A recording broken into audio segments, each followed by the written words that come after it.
السلام علیکم ورحمۃ اللہ وبرکاتہ۔ عید الفطر کی نماز کیسے پڑھیں؟ ماحول بہت زیادہ خراب ہے، وائرس پھیلا ہوا ہے، اسی لیے ہم سب لوگوں کو عید کی نماز اپنے گھروں پر ہی ادا کرنی ہے، اور جس علاقے میں جہاں جہاں جتنے لوگوں کی اجازت ہو مسجد میں پڑھنے کی تو وہاں اتنے لوگ مسجد میں ادا کر لیں۔ عید کی نماز پڑھنے کے لیے گھروں پر کیسے ادا کریں؟ آج کچھ ضروری باتیں ہیں جو آپ لوگوں سے میں عرض کرنے جا رہا ہوں۔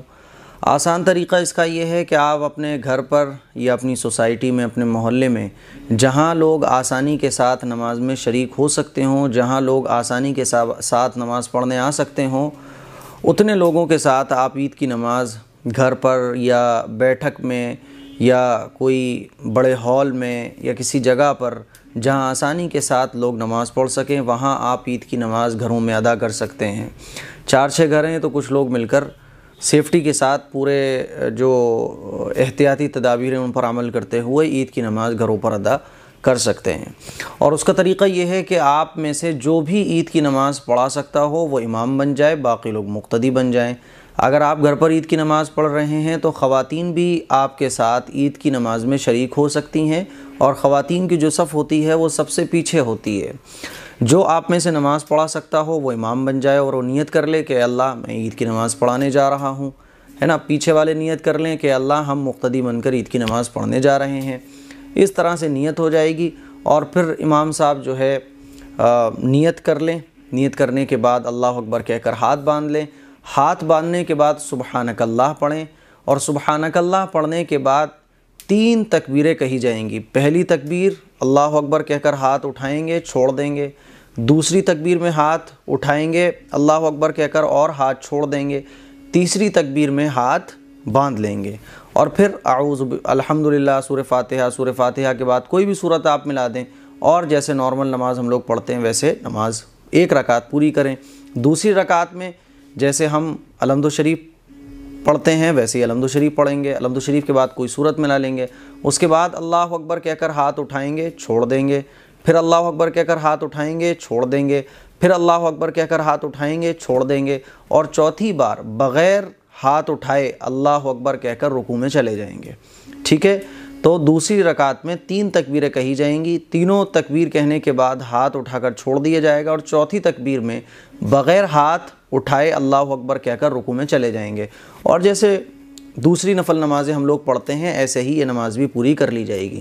نماز پوری کرنے کے بعد خطبہ پڑھنا یہ بھی واجب ہے، خطبہ پڑھنا چاہیے۔ عید کی نماز میں اور جمعہ کی نماز میں فرق یہ ہے کہ جمعہ کی نماز بغیر خطبے کے نہیں ہوتی، لیکن عید کی نماز بغیر خطبے کے ہو جاتی ہے۔ تو اگر آپ خطبہ پڑھ سکتے ہوں پڑھنا چاہیے خطبہ۔ اگر آپ خطبہ پڑھ سکتے ہیں دیکھ کر تو کوئی بھی خطبہ آپ پڑھ لیں، نو پرابلم۔ جو یوٹیوب پر شارٹ خطبے بتائے جا رہے ہیں ان میں سے بھی آپ کوئی خطبہ پڑھ سکتے ہیں۔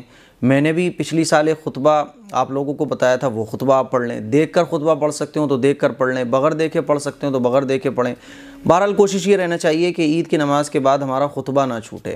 اور اگر آپ دیکھ کر بھی نہیں پڑھ سکتے اور بغیر دیکھے تو آپ کو یاد ہی نہیں ہے یا قرآن پڑھنا نہیں آتا ہے آپ کو، لیکن آپ نماز پڑھا سکتے ہیں، تو پھر ان کے لیے آسان طریقہ یہ ہے کہ وہ حضرات جو دیکھ کر بھی خطبہ نہیں پڑھ سکتے کہ ایک بار سب سے پہلے تکبیر پڑھیں، اللہ اکبر لا الہ الا اللہ اللہ اکبر وللہ الحمد۔ اس طرح سے آپ ایک مرتبہ تکبیر پڑھیں یا 3 مرتبہ تکبیر پڑھ لیں، پھر سورہ فاتحہ پڑھیں۔ سورہ فاتحہ پڑھنے کے بعد سورہ عصر پڑھ لیں، والعصر ان الانسان لفی خسر، ہے نا۔ پھر اس کے بعد تکبیر پڑھ لیں، پھر بیٹھ جائیں۔ آپ چیئر لے لیں، چیئر پہ بیٹھ جائیں، پھر 20-25 سیکنڈ یا آدھا منٹ بیٹھنے کے بعد آپ پھر دوبارہ دوسرے خطبے کے لیے کھڑے ہوں، تکبیر پڑھیں، اللہ اکبر لا الہ الا اللہ اکبر وللہ الحمد، 3 بار یہ تکبیر پڑھ لیں۔ اس کے بعد سورہ فاتحہ پڑھ لیں۔ سورہ فاتحہ پڑھنے کے بعد سورہ اخلاص پڑھ لیں، درود شریف پڑھ لیں، اور اس کے بعد جو ہے پھر تکبیر پڑھ لیں، اور یہ خطبہ دونوں خطبے آپ کے ہو گئے۔ اس کے بعد جو ہے آپ چاہیں تو پہلے دعا کر سکتے ہیں، بہرحال خطبے کے بعد دعا نہ کریں، نماز پڑھانے کے فوراً بعد آپ دعا کر لیں۔ تو یہ طریقہ ہے عید کی نماز پڑھانے کا جو میں نے آپ لوگوں کو بتایا۔ اور اگر عید کی نماز آپ پڑھ ہی نہیں سکتے ہیں، کوئی پڑھانے والا بھی نہیں ہے اور لوگ بھی موجود نہیں ہیں، کوئی جگہ کا بندوبست نہیں ہو پا رہا ہے، حساب نہیں بن پا رہا ہے، سیٹنگ نہیں بن پا رہی ہے، تو پریشان نہ ہو۔ اگر کوئی ہے ہی نہیں، نہ پڑھانے والا ہے، کوئی ایسی صورت نہیں بن پا رہی ہے کہ آپ عید کی نماز پڑھیں، تو پھر آپ معذور ہیں، اور معذوروں پر عید کی نماز نہیں ہوتی، آپ پر کوئی گناہ نہیں ہوگا، اس لیے پریشان نہیں ہونا چاہیے۔ ہاں، آپ پھر چاشت کی نماز ادا کر سکتے ہیں۔ اگر کوئی شخص عید کی نماز نہ پڑھ سکے تو وہ گھر پر رہتے ہوئے چاشت کی 2 یا 4 رکعات پڑھ سکتا ہے۔